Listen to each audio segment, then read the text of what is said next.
All right, I think we're back. Hopefully you got a few minutes to discuss that at your table. So if we could wrap up the conversations and come back on, that would be wonderful. So like I said, for the next part of the evening, I'm gonna do an interview with Katie. Hopefully I don't stump you, but given your opening talk, I'm not sure that I can, because I think you covered every topic. One thing I want to mention before we get into the conversation, there is a resource table in the back. Katie's book is there, and these are deals. You're not going to be able to get these for prices anywhere else. You can buy her book. I also have two other books by an author named Stephanie Gray, who's another great, Katie actually endorsed one of the books. She wrote a book called Love Unleashes Life about abortion, and she also wrote a book called Conceived by Science, Thinking Carefully and Compassionately about Infertility and IVF.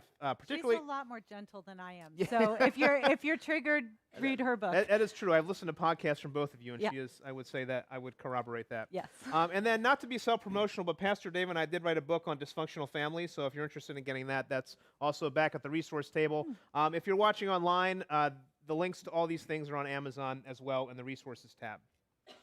All right, so before I give you the hard questions, you did sort of get into this a little bit, but I sort of think about the fact, getting into a topic like this, a space like this, you have to be a little brave, a little, angry. Yeah. You have to be a little angry. It's not something anybody wants, not what you naturally think you have to get into, and I really want to get into the space because it's naturally going to stir up controversy. So what's your story? How did you get into it? Okay, so I gave you a little brief thing, but remember how I said that I felt like everybody was saying, oh, it's bigotry, it's bigotry. So I just totally snapped. Because I tried to have some civil conversations with friends on Facebook, and I'm like, no, I just think that kids need moms and dads, and here's the social science. And I wasn't making a religious argument. I was like, here's the data. This is what I've seen in kids my own life, blah, blah, blah, blah. And they're like, oh, so what you're saying is you're a bigot. Yeah. And I was like, what? Like, or like maybe it's because people aren't being nice enough. Maybe we're not being gentle and kind enough when we're making these arguments, right? So then I would just really empathize, understand, yeah, okay. Can I tell you where I'm coming from? Where I'm coming from is this is the fundamental building block of society. It's not about adult feelings. This is really about kids. And they're like, oh, so what you're saying is you're a bigot. It's like every conclusion came. And so then I just got to the point where I snapped and I said, I see. I'm a bigot. Okay. Well, maybe I'll write a blog called Ask the Bigot, and you can ask me all your questions. So that's how I started writing. I started writing anonymously at a blog called Ask the Bigot, where I'm like, okay, you've got questions? Well, here it is, right? Because I guess bigotry is the only possible motivation in your mind for somebody to believe that kids should have mothers and fathers. So I was kind of born in an angry moment. But it was anonymous because... Well, I will say, it is interesting to me in thinking about this topic that at some point, when did it become controversial to say that children should have a mom and a dad? So that was it for me. That's the moment we're in right now. Right, that's the moment we're in, and that was like in 2012 was the first time I heard that being said. But it wasn't bravery, right? It was anger that kids were being made pawns in this political scheme, and I knew that kids were being hurt because I had worked with these kids. And so I did not choose to come out. I was outed by a very loving and tolerant gay blogger who doxed members of my church and put up their names and addresses on his blog to get me to shut up. He found my IP address, realized that my husband was a pastor, and he said, I'm going to punish your church until you stop. And so it wasn't my choice to do any of this. I was a chicken, and I wanted to hide because I didn't want the pain. But it was a very much a what the enemy means for evil kind of thing, right? Because you can't write amicus briefs if you're anonymous, and you can't do workshops at the United Nations if you're anonymous. So I was kind of forced out of my closet. So I would say I'm not necessarily here. As I open my book, I say I'm here by accident, right? I wasn't like, hey, I should be a culture warrior and lose all of my friends and make all of my relationships uncomfortable. But, I will say that that fighting for kids is worth it. And honestly, every one of us is going to have to make that decision about these issues at some point. You have to get to a place where there's a passion within your Yeah. within your heart for it. One of the things you say in the book that I think is, and you did a great job of this, because I had given this some thought before I read the book, but after reading your book, I was like, you really capture the heart motivation. So you say in here, initially you're making the arguments from statistics. You're bringing the statistics in terms of what is happening with this, and you realize that that wasn't moving the needle. You had to incorporate in stories of children that went through these things. And the stories you include in the book are from a wide breadth of things and are pretty heartbreaking. I got to tell you, like, just to hear some of the stories that were in there. So I thought that was a pretty effective tactic for you to do that. Yeah, well, and you know, the pro-marriage, pro-family side, we have reality on our side, which means we have social science on our side. We have natural law on our side, right? And natural law is simply what we know about what we ought to do based on looking at the natural world. So there's an entire school of philosophy called natural law, where you can discern rules about relationships and the world just looking at what you can discern through reason, through looking at the world, right? So natural law, social science, we've got the 5 major religions on our side. We've always had the best data. We've always had the best research, and we have lost.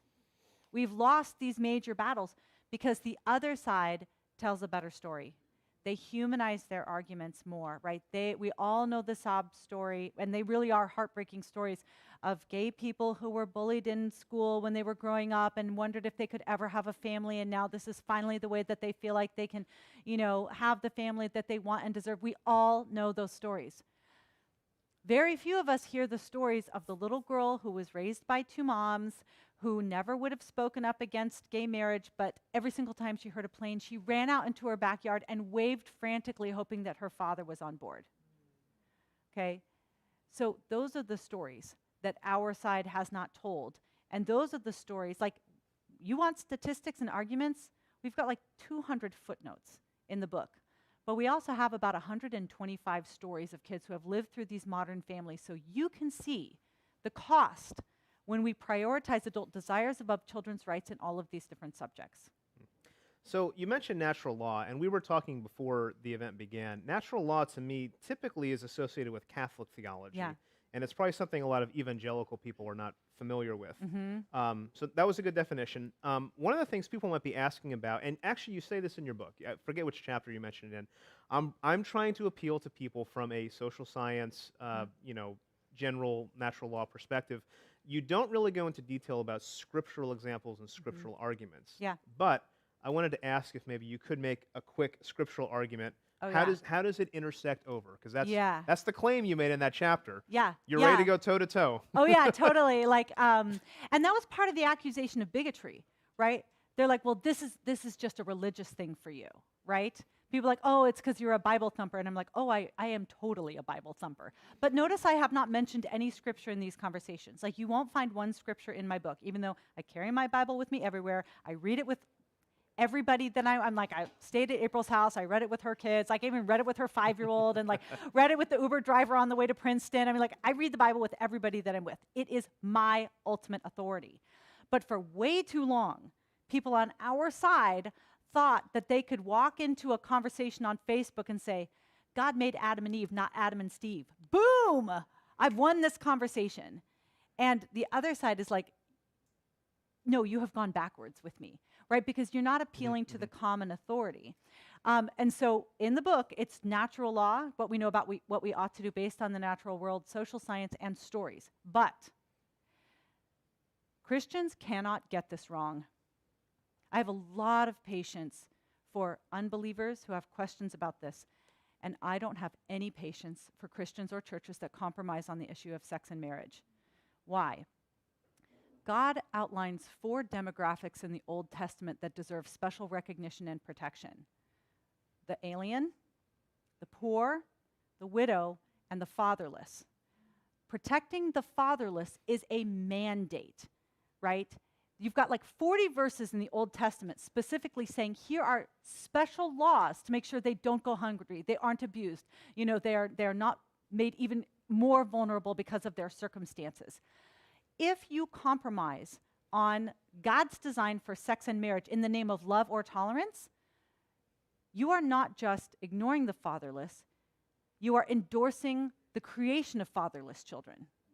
You are endorsing and putting your seal of approval on motherless children. And it amazes me that churches have got this so wrong. You know, Malachi chapter 2 talks about God making the two one. Most of people know about Malachi chapter 2 because that's the place where God says, I hate divorce, right? But then they haven't gotten to the part where God says, I made the two one. In spirit and flesh, they are his. And then he asks himself his own question, why did I do that? Because I was seeking godly offspring, right? Marriage has been about raising strong kids. And that's one reason why God did it.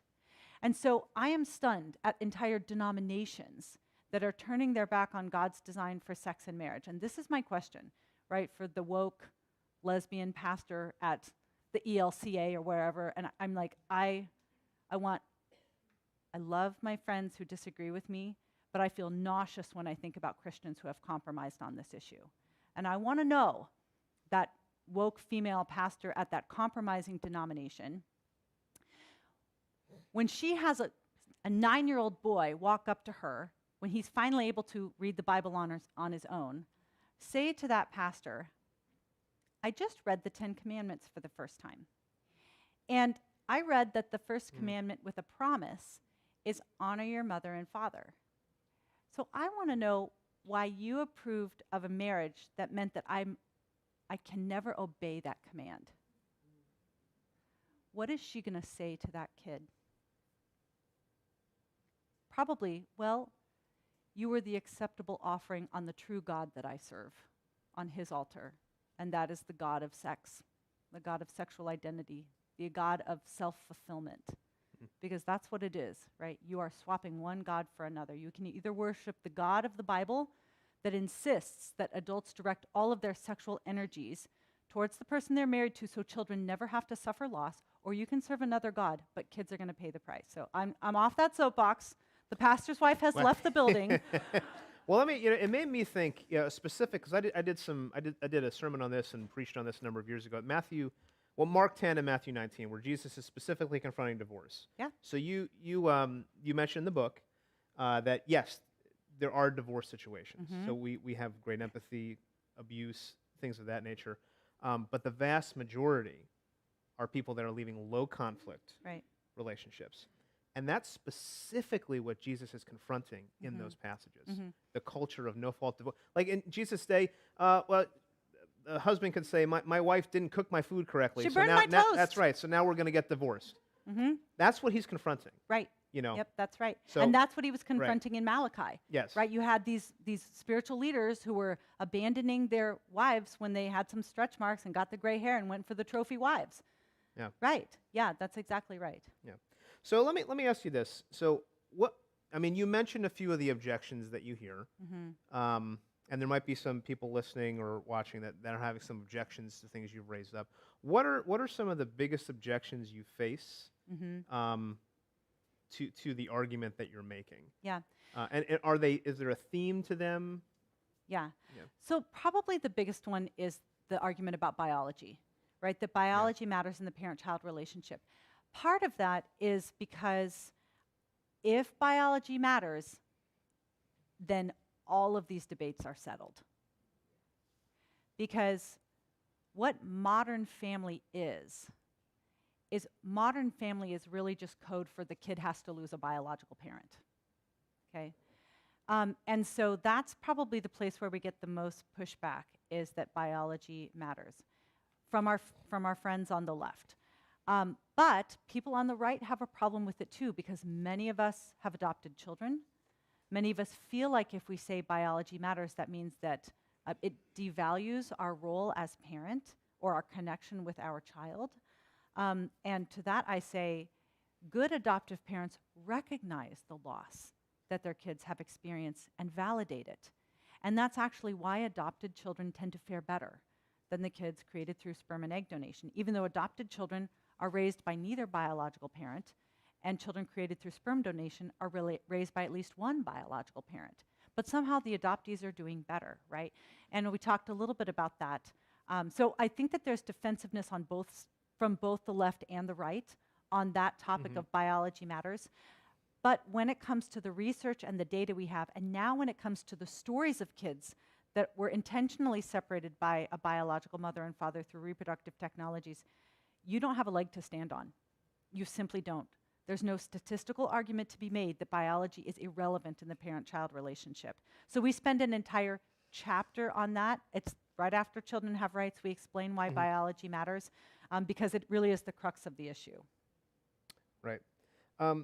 So one of the things you say in the book, too, is that people both, speaking from political perspectives, people on both the left and the right should care about children's rights.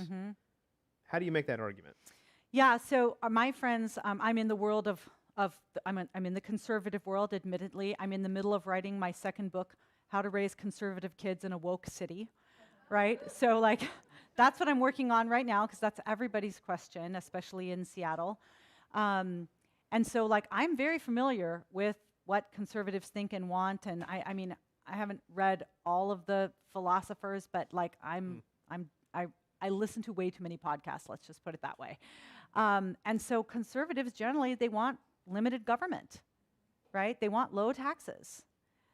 They don't want to spend tons and tons of money on anti-poverty programs and dump money into failing schools and all of that, right? And the answer is, you will never have small government unless you have big marriage. That's it.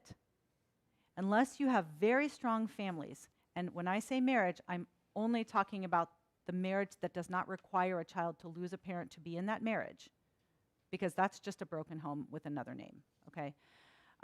So you will not get low taxes, low spending, high personal responsibility, small government unless you have big marriage, period. We've been dumping money into incarceration programs, like we go through these 3 issues in the book. Prisons, education, and anti-poverty programs. Our spending has tripled, quadrupled on all of those. All of those have pretty much remained static. There's been no change in the poverty rate, incarceration rates, and education outcomes, even though we are dumping massive. Money won't solve it. Marriage solves it. For my friends on the left, I go through that same exercise that I did with you, but I throw in, there's like 8 different issues that we go through. Mental health issues, high incarceration rates, behavioral issues, rape and violent crime, in addition to the ones that I mentioned here, homelessness, poverty, suicide, teen pregnancy. Every single one of those come down to whether or not kids have a dad in the home. So to my friends on the left, I say, you'll never achieve social justice until you secure individual justice for the child when it comes to their own mother and father. So in my opinion, this should be the one issue on which the left and the right should come together. Good. Well, you do a good job. I think you did a good job in your opening talk, and certainly in the book, about making the case that marriage is the safest. The marriage of the biological mother and father is the safest place for kids to thrive. And you cite a whole slew of statistics on that, so I don't want to beat a dead horse. You've certainly covered that already. I do want to shift gears and talk a little bit about divorce. And one of the thinkers that you cite in your book, and I've actually read her book in seminary, Elizabeth Marquette wrote a book called Between Two Worlds, just, dissecting or looking into the inner lives of kids of divorce. I have one copy at the resource table. I can only get one copy off of Amazon. I guess it's out of print or something like that. I held it and I was like, here it is. This is it. I have a pre-copy from 10, 12 years ago when I read it. They're rare, though, and it's an important book. Yeah, she does a lot of great research in there. One of the things she says this. She says, close to half of children said that after the divorce, and I think you quote this in your book too, close to half of the children said that after the divorce, they felt like a different person with each of their parents, something only a quarter of children from intact families said. Half said their divorced parents' versions of truth were different compared to just a fifth of those who were married. More than twice as many children of divorce as children of intact families said that after the divorce, they were asked to keep important secrets, and many more felt the need to do so even when their parents did not ask them to. Of his 2 worlds, John simply opines, I felt like my brother and I were pawns in a chess game between both sets of parents. So maybe you could share a little bit about some of the stories you've heard, and also, how would you speak to somebody who either has been through a divorce and is wrestling with this, Mm-hmm. or is thinking about divorce?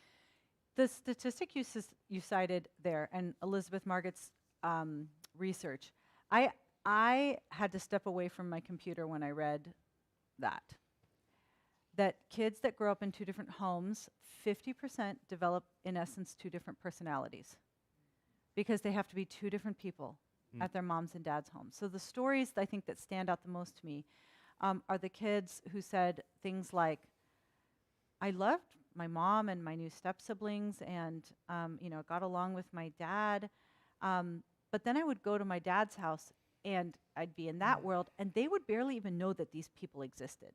Like all the people that were most important to me in this world were oblivious in this world. And then same thing, like then I would do holidays over here and I'd go over here and they didn't even know that that happened, right? So I had these two worlds. Like the important things here didn't matter to these people or they didn't know about it or they weren't experiencing it with me at minimum, right? And vice versa. And this idea that like not only do you have like two different rules about screen times, but sometimes you have two different religions, two different political worldviews. You're hating the person that this politician loves is the person, this politician hates. You know what I mean? And so I've watched, even throughout youth ministry, kids become somebody else on the drive to their other parent's house. Right, I have to like get out of this mode, stop using this language, get back into this world. This is the kind of thing that I have to say at my mom's house. And so that, when I read that, I was like, oh my gosh, that's so true. And I just did a talk at a college a couple weeks ago. And one of the kids even said, you read that? And I was like, that's right. That's right. I lived that.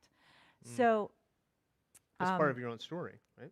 yeah, well, and thankfully I could still be myself at both of my homes. I didn't have to pretend to be somebody else, but certainly there were two different worlds going on there. Yeah. Two different worlds happening.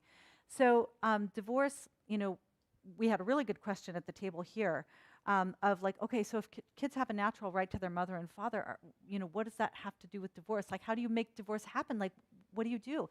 And the answer is we used to have a system that said that when one of the spouses was found to be at fault, because sometimes they are, sometimes there is one parent that is failing to live up to their marital vows or threatening the family. So we used to have this system in our country called at-fault divorce, where somebody would be found to be at fault of adultery, like they were going to take off with the secretary, or they were at fault for abuse, or it was very obvious that they were an alcoholic and it was dangerous for the kids or whatever it was.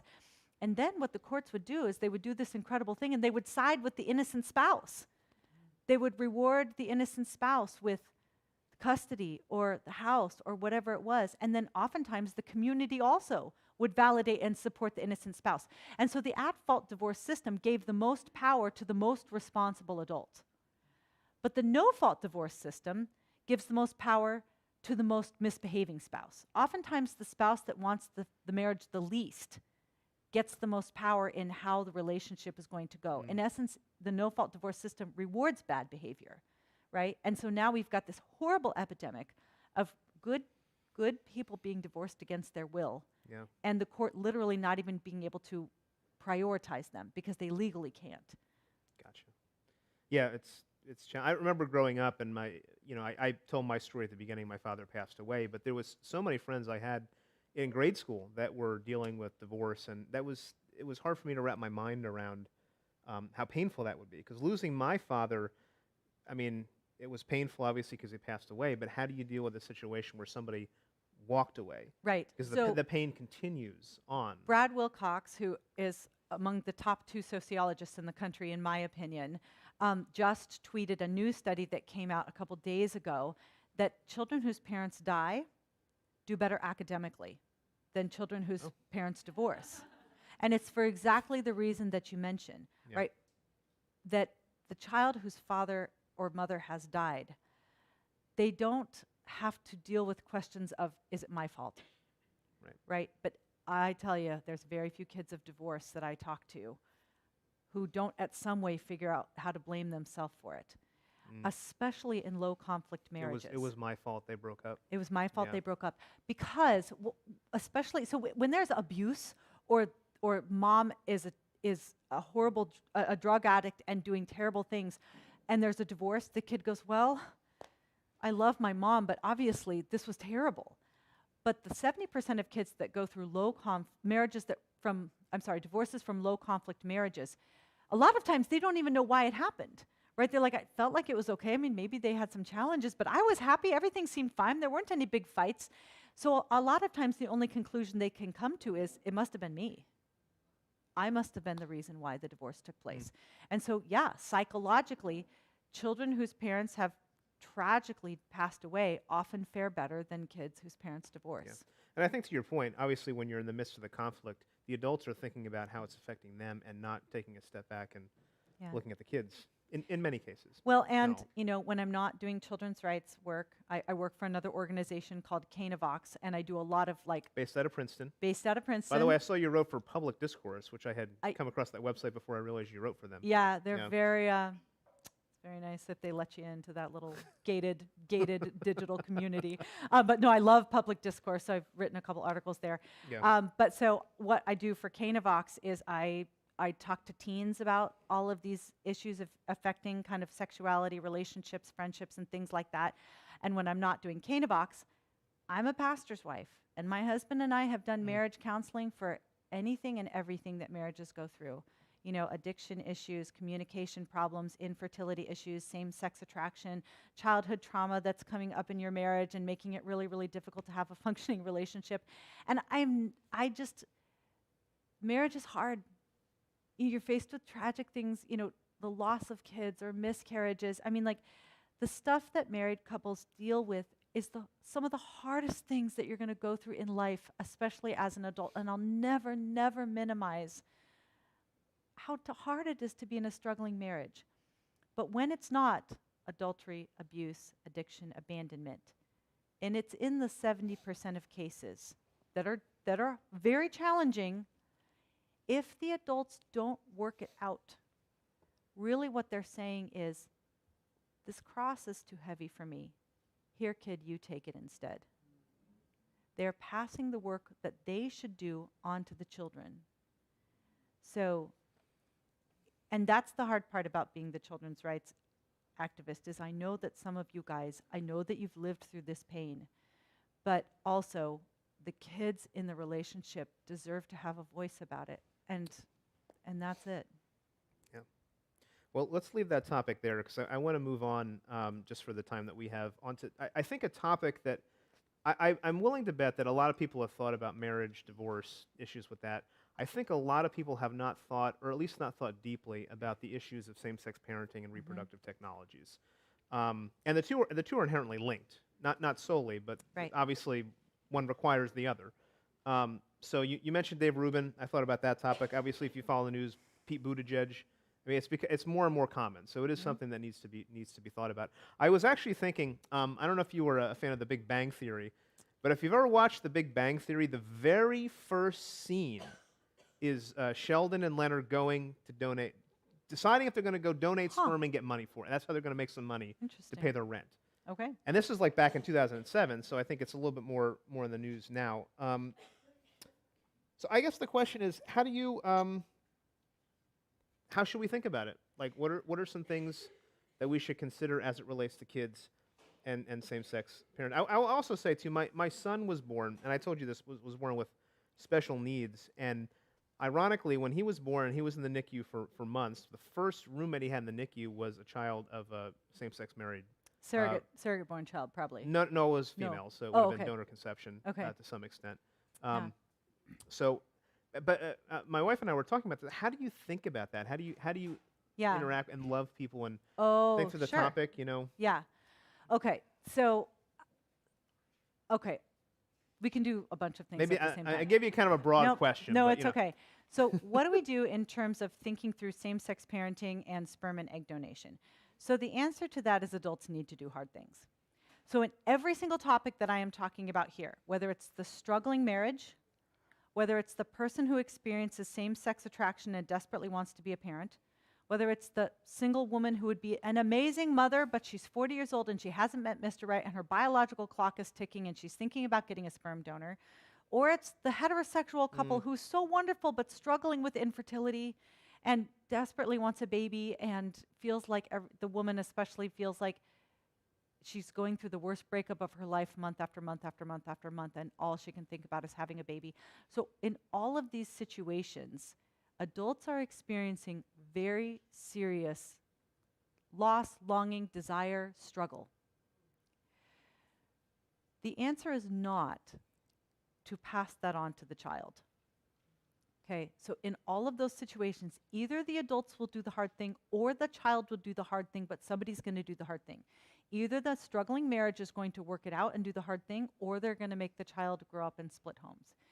Either the person with same-sex attraction forms their family in a way that respects children's rights to be known and loved by their mother every day, or they are going to force a child to lose their mother and father to make a family that fits their romantic attractions. Either the single person is going to create an intentionally fatherless or motherless child so that they can meet their own desires for a family, or they're going to solve that problem in a way that does not require a child lose their mother or father.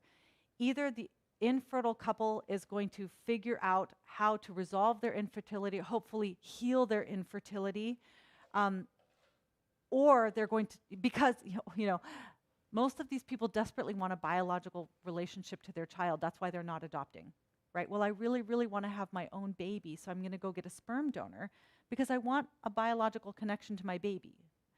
Well, what they're doing is they're just saying, a biological connection is important to me, but you can't have a biological connection with your father, right? So they're recognizing that biology matters to them, but they're expecting it not to matter to the kid, right? So in that situation, is the couple struggling with infertility going to do the hard thing, or are they going to insist that the child does the hard thing? So do you understand here? Nobody gets a pass. No adult gets a pass. Every child has a right to have their mother and father. That's going to make demands of every adult to conform to those rights. So how should we think about, so that's what it looks like on a decision-making level. What does it look like in terms of a, these are my friends, how do I interact with them level? Okay, so especially to, if your good friends are in the midst of a divorce or post-divorce and they've got kids, or the neighbors next door are lesbians raising a kid, right? Or there's a single mom who's raising a child, or something like that. So what is it that you do in that world, right? You be the most loving people that they come in contact with, right? The most loving people. And my next book, I'm going to talk about how do you do that in terms of talking with your kids about people that are in different worlds and different lifestyles and things like that. But for today, what I will say is all of these kids are going to be experiencing loss and brokenness. One of the best things that you can do is give them a picture of how things should be. So my husband, his parents divorced when he was 3. It was not a nice divorce like my parents. My parents were very amicable. They were still friends. Sometimes we even had holidays together. That wasn't his experience. His parents kind of used him as ammunition against one another. And then when he was 16, his mom died tragically the same year that your father died, actually. And so there was just lots of loss there. And so when he was 8, he grew up in a very, very liberal area of the country. And when he was 8, he met a kid whose name was Chad, and he would go to Chad's house. And after a couple times of being at Chad's house, he's like, this is crazy. The dad lives here every day. And the mom also lives here every day. And they sit down and they eat dinner together. And they don't yell or scream at each other. And as an 8-year-old, he had only known Chad for a couple weeks, probably, but he had been at Chad's house all the time. And so he remembers, when Doug and Margie were in the kitchen and his other friends were in the other room, he remembers standing in their living room and vowing to himself, when I become a dad, my house is going to be like Chad's house. It's not going to be like my house. So the Palmers did not go in and say, here's all the reasons we disagree with what your parents are doing, right? The Palmers just showed him what it is that he deserved and what he was made for. And I think it was D.L. Moody who said, you don't know how crooked a stick is until you lay a straight stick next to it. And a lot of these kids don't even know that straight sticks exist. So that might be your role as aunt and uncle, or as grandma and grandpa, or as the neighbor. You'll just get to show these kids what a straight stick looks like, and it probably is going to help them make sense of their world. Yeah, good. There's a lot of good questions coming in, so I Good. want to sort of wrapping up this section. There's one thing I want to talk in terms of reproductive technologies. I want to talk about IVF for just a second because I think it's important. I generally find people haven't thought about this super deeply, but I do want to make the distinction between you're talking about donor conception versus couples that are wrestling with IVF. Stephanie Connor's book goes into this topic, but it's different. And even when it comes to IVF in general for, let's say, a Christian couple that's struggling with fertility, the people were split about this issue. So I wanted to draw your attention to in the resources section, I linked 2 articles of the Gospel Coalition, one from Andrew Walker, who writes a Public Discourse 2, and one from Wayne Grudem. Wayne Grudem is making the argument about IVF being permissible in some cases, whereas Andrew Walker says it's never permissible. So those are resources in terms of wrestling with that. I sort of lean over towards Wayne Grudem's article. I think he makes a good case. Would you agree or disagree with that? Where are we on that people topic? Come up to me all the time and they're like, what about this? Can we do this? What if it's a surrogate, but we use our own egg and sperm? Well, can we do IVF if it's frozen, not fresh? And, can we, and I mean, there's all kinds of arrangements. Like right now, what Dave Rubin and his partner are doing is the children have the same biological mother. They have different birth mothers. They have different biological fathers. And they are going to be raised in the same family, right? You see how this is a game of mix and match, right? You can put sperm, egg, and womb together in so many different ways. So my answer, instead of trying to figure out, is this scenario okay? What about this? What about this? My answer is, if you use reproductive technologies, it cannot violate any child's right to life. It cannot violate any child's right to their mother and father. And it cannot violate any child's right to be born free and not bought and sold. Those are 3 fundamental child rights. And you have to use reproductive technologies in a way that do not violate any of those child rights. I would strongly suggest that means that you could not freeze children, okay? Because very often the freezing aspect is something that will violate their right to life. And because many of them don't leave the freezer, right? Right now we've got about 1 million embryos on ice. Or they were conceived at the same time and then one might be birthed much later, type of thing. There's so many issues with it. So if you're going to use reproductive technologies in a way that don't violate any of those 3 rights, you are talking about using only the sperm, only the egg of the people whose body you intend to implant it in. You're using only fresh embryos, only the number of embryos you intend to immediately implant. You're never going to do any kind of genetic screening or selective reduction, any kind of discarding of non-viable embryos. You're not going to sex select for which one goes in. You're going to carry all the babies to term that you put in. And the scenario I just described to you is so rare because it's so cost prohibitive. There's a lot of clinics that really won't even take those clients because it's not good for business. Yeah. Well, and like we were talking about before, I do know people that have done that, but it certainly is expensive, and it's certainly not what they want to do when you go in most cases. Yeah. They want to find the best one to sort out the genetic stuff. All right, so let's pause there, and I do want to let you have a chance to have a conversation at your table again. We're going to give you, we're going to run slightly over tonight, but I do want to give you a chance to have about a 10-minute time frame, discuss this question. Do you feel like the church has struck the right balance when it comes to grace and truth on these challenging marriage and family issues? Why or why not? And while we